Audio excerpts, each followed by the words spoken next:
Serangan Israel terhadap Gaza telah menimbulkan kecaman dari banyak negara termasuk Turki. Negara itu pun langsung mengambil sikap tegas dengan menangguhkan proyek energi bersama Israel di Mediterania. Laporan tersebut disampaikan oleh seorang pejabat di Turki pada Rabu 25 Oktober 2023. Selain menangguhkan proyek energi, Turki juga membatalkan rencana untuk mengekspor gas ke Eropa. Hal ini karena banyak negara di Eropa mendukung Israel untuk menyerang Gaza. Presiden Turki Recep Tayyip Erdogan juga telah membatalkan rencana kunjungannya ke Israel. Dikutip dari RT pada Kamis 26 Oktober 2023, Erdogan berbicara di parlemen bahwa Hamas bukan kelompok teroris. Menurutnya, Hamas adalah kelompok pembebasan yang bertempur untuk memperjuangkan tanah mereka.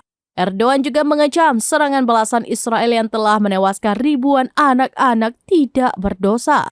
Ia menilai tindakan itu menunjukkan bahwa pasukan Zionis tidak memiliki rasa kemanusiaan. Adapun retaknya hubungan antara Israel dan Turki telah terjadi sejak lama karena perbedaan pendapat mengenai kebijakan terhadap Palestina.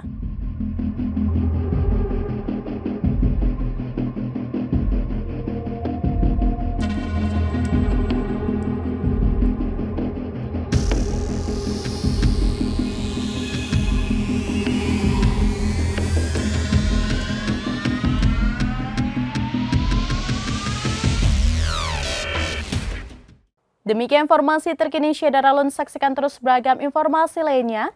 Jangan lupa like dan share seluruh akun serambinews.com. Download Tribun X sekarang, menghadirkan lokal menjadi Indonesia.